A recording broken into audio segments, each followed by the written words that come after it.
This is the Shaw Lux Friday Football Fever Kickoff Show. Welcome to the Friday Football Fever Kickoff Show. Brett Behrens, Andy Olson, and Bryce Beeman alongside for the next 30 minutes. We are almost ready to get the season started. This time tomorrow night, teams across the area and state will be on the field warming up, getting ready for kickoff as the Friday night lights return. It's a fun time of the year with so much at stake. Every team starts with the same goal in mind, to make the playoffs and a run to state. But only 8 teams in Illinois will get the honor of being named a state champion. We had 2 teams win it all last fall, with St. Teresa taking the Class 2A title in Hall of Fame coach Mark Ramsey's final game, his 7th appearance in the championship game, and 2nd time finishing first. He wasn't the only Hall of Fame coach going out in style. Sacred Heart Griffins' Ken Leonard, the state's all-time winning as coach, caps a career that might never be topped. A perfect 14-0 season in his 6th state title. Leonard finishes his run with a record of 419-80. Williamsville also played in the final game, but lost, finishing runner-up. So the 2-time defending champs set the bar for this year's state finals that have a new place to call home. Illinois State will host the championships for the next 5 years, winning the bid away from Illinois' Memorial Stadium and Northern Illinois' Husky Stadium. They had been rotating every other year. The IHSA wanted a 5-year continuous bid. Illinois couldn't offer that due to Big Ten scheduling, so Hancock Stadium gets the chance to play host. IHSA Executive Director Craig Anderson says they still have a good relationship with Illinois, hosting wrestling and boys basketball state finals, but it was time for a change in football. The university came back with their very best offers and trying to look at, some days when they were going to host Northwestern, that we could modify our tournament slightly. That just wasn't in our membership's best interest. So we think we've landed in a good place. The ISU has done great things with their facilities. They've added an indoor practice facility that'll be available in the fall. So being able to be back at Illinois State University, where that tournament actually began, will be fun and exciting. Illinois State hosted the finals from 1974 to 1998. Northern and Southern Illinois universities were the other 2 schools to put in 5-year continuous host bids. Some big shoes to fill at SHG in St. Teresa. John Allison takes over for Ken Leonard. Former Illini Britt Miller in for Mark Ramsey, while another Illinois standout and NFLer Matt Sinclair is running the show at Fisher. Our call is now in the hands of Steve Snyder. All but Snyder are first-time head coaches. A great football tradition, so it's been awesome to get here. The community support is unreal. Everybody in the school is all on the same page. Everybody's trying to do the same thing, and that's just absolutely amazing when you get to a place like that. Yeah, a guy like Mark Ramsey and trying to fill in and fill his shoes, it's not an easy task. You realize all the hard work that goes in. I used to be able to show up and just do defense, and now my concern is very much the health of the program. We'll hear from new Cyclones coach John Allison coming up a little later in the show. St. Teresa will be playing as an independent team this season after getting voted out of the Central Illinois Conference, just one of several conference changes this season. Lincoln going back to the Central State 8, leaving the Apollo. Other notables, the Lincoln Prairie adds Sullivan, Okaw Valley, and Nokomis, and the Vermilion Valley ditches divisions. It's back to a 10-team closed conference after Dwight and Seneca leave the league. There are several players going into the season who have already separated themselves as frontrunners for our WCIA 3 Football Player of the Year. We've been handing out the award for more than a decade now, and while there is still plenty of time for newcomers to emerge, we're highlighting a few names to know. And we start with a senior and Maroa Forsyth quarterback Caden Maurer. He did it all for the Trojans a year ago, throwing for 14 touchdowns. He ran for 14 more scores. Maurer had 1,339 all-purpose yards for a Trojans team that finished 12-1, just 1 game short of making another trip to state. Aiden Reiser is gone. He led the team in tackles and touchdowns as the go-to running back, but plenty of experience back for Maroa Forsyth. Head coach Josh Jostis returns 19 of his 22 starters, led by Maurer. Obviously, sophomore year was kind of a learning season. Then junior year, we had a good year. But my senior season, like I told him, there's no excuses now. I feel like I know everything. I know what I'm supposed to do. So I think all of us are on the same page that we know that kind of depends on us. We have the best coaches around. We have everything. It's on us if we want to make it as far as we want to be. Maroa Forsyth opens its season hosting Pleasant Plains. Another guy coming off a big year, Paxton Buckley Loda's Robert Boyd Mentz. He rushed 161 times for 1,420 yards as a sophomore on his way to Class 3A All-State Honorable Mention honors. The only underclassman listed in 3A, scoring 23 times. Now he's back with the Panthers, carrying the load once again as they look to replace 15 seniors and most of their starters on both sides of the ball. It's a young team with only 6 seniors, but Boyd Mentz has bulked up, adding 10 pounds in the offseason, saying he's ready to take another step. Well, I got a little stronger. I worked on my speed a little bit and just been working on my vision on the football field. Our offense is better. We have a young group. Just need to improve more. We're really blessed to have him because he's really, really talented. He's just got to continue to get better. We know that people are going to key him, so now we're trying to use him in a little bit more different ways to try to give him the ball so that people can't just stack the box against us.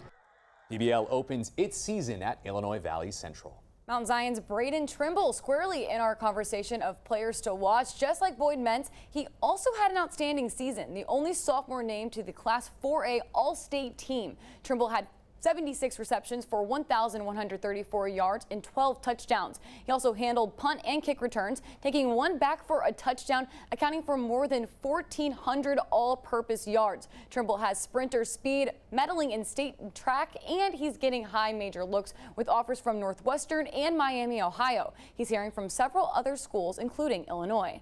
I just want to do everything to help the team, myself, and win a playoff game and go as deep in the playoffs as we can. It's just, getting the creative ways, give him the football, and then let him do his thing. And when he gets the football, he's pretty spectacular. It's always a gift to get to throw to a great athlete like that. You see him get bigger, faster, stronger as the years go on, and excited to see what his future holds.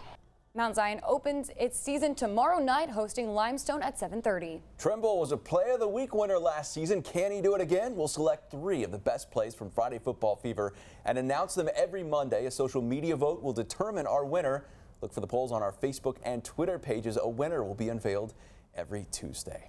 Centennial's Kellen Davis and Danville's Philip Shaw IV. A few other names we'll be hearing a lot on Friday Football Fever. More on both schools as part of our Big 12 Coaches Roundtable coming up also tonight. Which I didn't want to be quarterback. I was scared to play quarterback.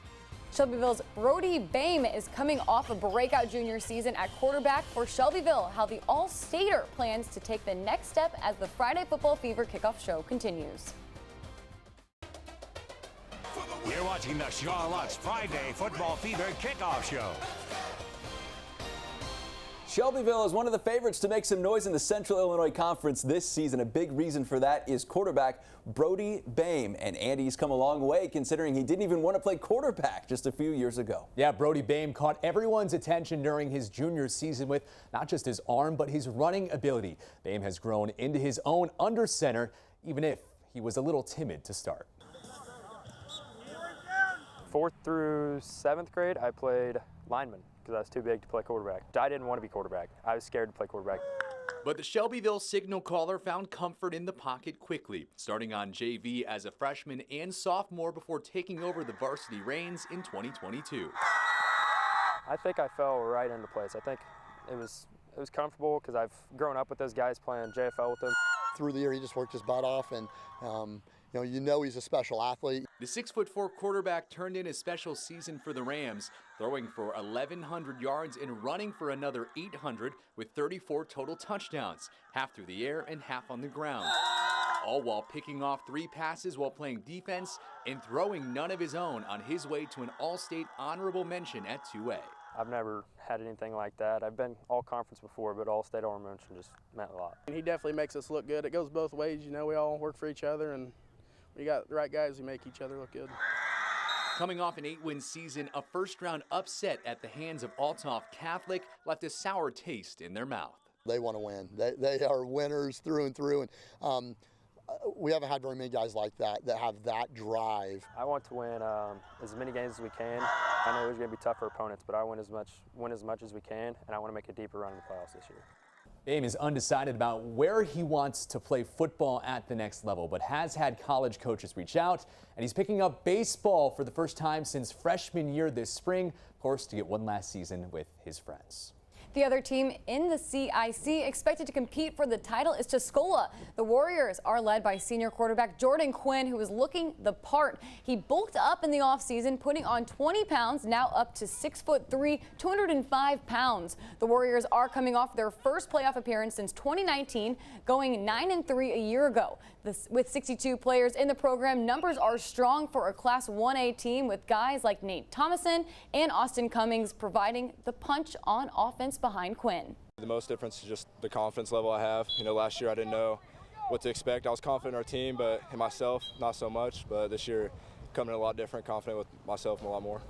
He's gotten a lot faster. I can just see from last year to this year. He's gotten more physical, in my opinion. He's been his throwing has gotten a lot better, and he's been making better reads. And I feel like this year it's going to be a breakout season. Tuscola opens its season taking on Peru St. Bede in a game at Illinois Wesleyan on Friday. All of the players named tonight eligible to become our Athlete of the Week. It's back for another year. Each week we honor one high school varsity athlete who is entered to win our $1,000 scholarship at the end of the year that we hand out to one boy and one girl. We've awarded thousands over the years to help pay for college. All the fun starts next week. Head to WCIA.com to learn more and nominate an athlete. Meanwhile, the 8-player game continues to be part of the Central Illinois high school football landscape, with 5 teams competing in this area. The top 4 play in the Central 1 division. There are 5 divisions across the state, part of a separate playoff series not affiliated with the IHSA at this time. One change from last year, Decatur LSA is now known as Decatur Unity Christian. The Lions suit up in the South Division. Blue Ridge D-Land Weldon was the surprise 8-player team last year in the area. The Knights went 6-4, making their first playoff appearance since 2001. Before then, Blue Ridge had only won 12 games total in 12 years. That certainly changed under now third-year head coach Matt Schubert, who is doing his best to bring some life back to the program. Kuda Klein anchors the defense at middle linebacker. And how about this storyline? Peyton Roy goes from offensive lineman last season to quarterback this fall. The senior says he's ready for the challenge. I got a lot faster than I was, and I jokingly asked to be put as quarterback, and they said yeah, and they gave me a shot, and so far it's working out pretty well. I used to only have to learn where I go as a lineman, but now I got to know where everyone goes, so it's a lot more learning, takes a lot more time to get used to. I'd say right now we got a lot of belief, and last year making that first round playoff definitely helped a lot. It built a lot of team morale that we really needed to push through this next season. Blue Ridge D-Land Weldon opens up its season visiting St. Thomas More Saturday night at 7.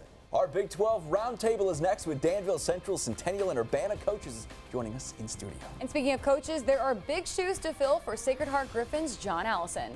A lot of pressure for anybody that comes in and follows up Coach Leonard, winningest coach in Illinois history. More from the new Cyclones head coach, who takes over for the best to ever do it after Ken Leonard hangs up his whistle. For the win, for the gold, for the crown, the ring.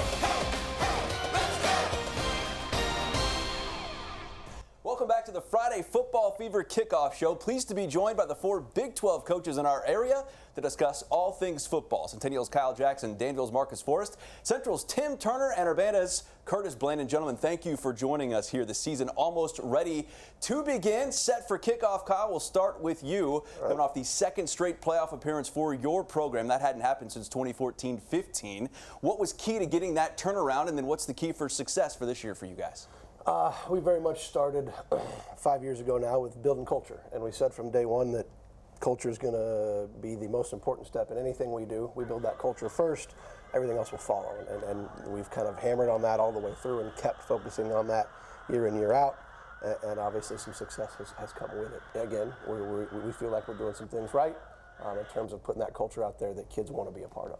Marcus, you did some things right last year. Back in the postseason, you had the Vikings for the first time since 2019. How do you carry that over to this year and get back in the postseason once again? Well, what we've done the last couple of years is, 1, the numbers have increased, and 2, we've had more people buying in.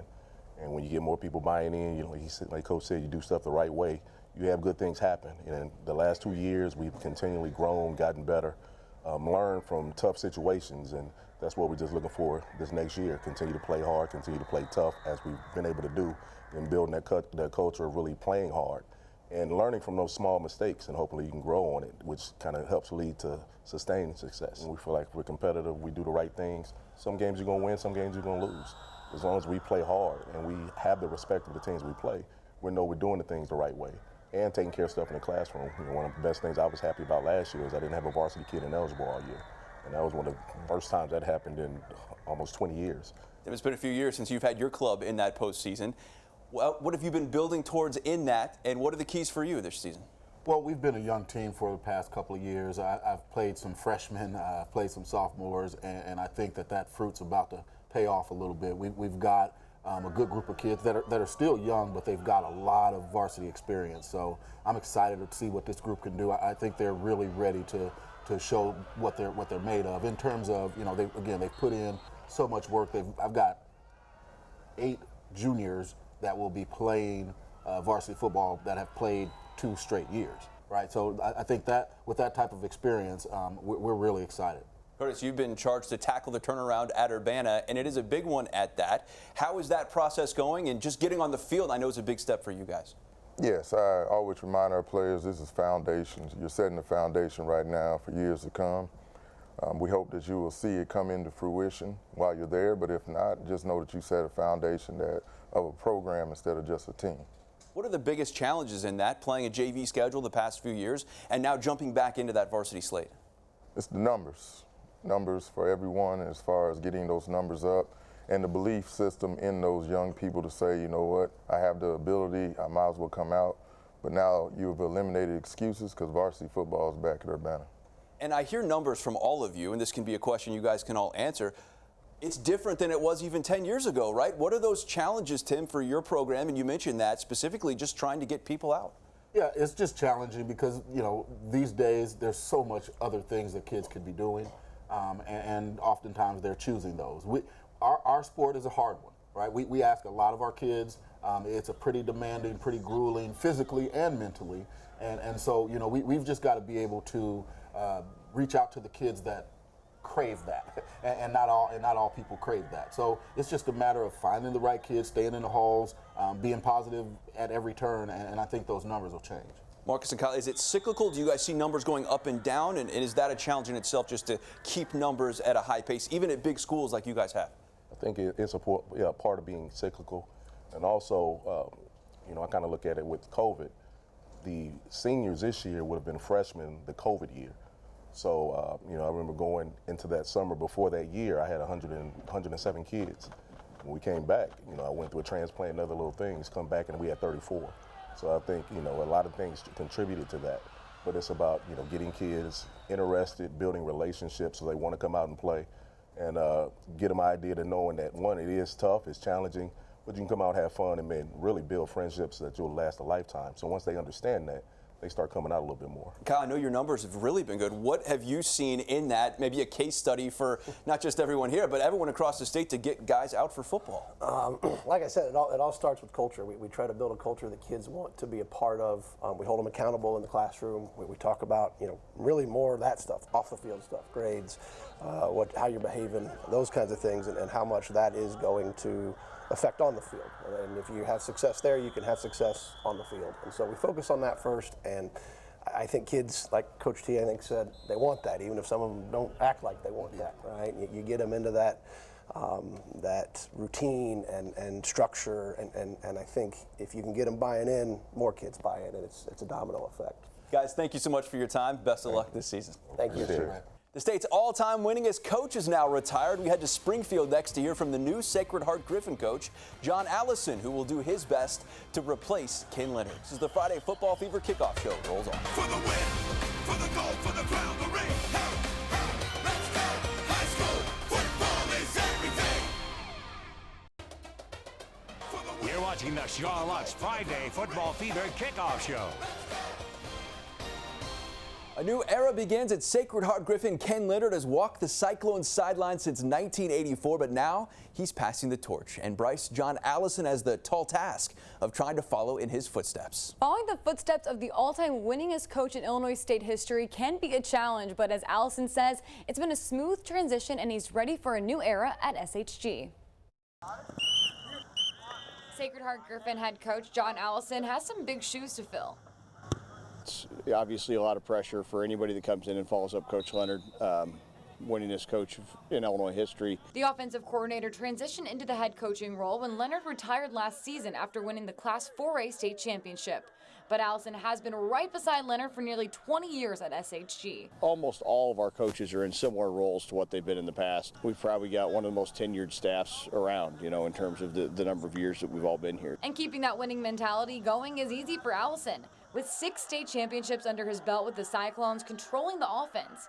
And with the help of his assistant coaches who have been there just as long as he has, the players have hardly noticed a change. Coach Leonard last year was a lot of telling us certain things, but Coach Al last year was still he's filled the same role, He was the head offensive coordinator, so much hasn't changed with him. But with 20 starters graduating last season, the first-year head coach is having to adjust the offense and defense for players who are just now getting to start their senior years. If we were trying to do what we did last year, it probably would not give us a lot of success. So obviously to change up what we're doing, try to fit what we're doing to this group of kids, and hoping that they can learn it fast enough to be successful. They thought we were going to come out not being any good, but we played against the state championship team every single day at practice. We made them better, they made us better.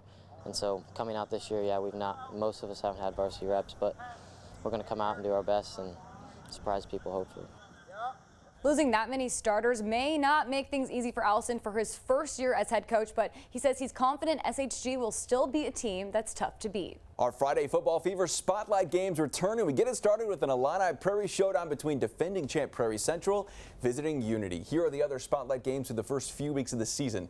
We'll have coverage all week from the teams we're featuring, then live on-site broadcasts on Friday nights at 5 and 6. Of course, as always, look for all your scores and highlights every Friday night at 10 on Friday Football Fever. We're also partnering once again with the Eastern Illinois Food Bank to tackle hunger. We're collecting monetary donations at every Spotlight game throughout the season. Join us this fall as we give back to those in need across our area. The time has come. Friday Football Fever is upon us, and we will have you covered all season long. 9 straight weeks of action in the regular season as the chase for a championship begins. For Andy Olson and Bryce Beeman, I'm Brett Barron saying good night and enjoy the season.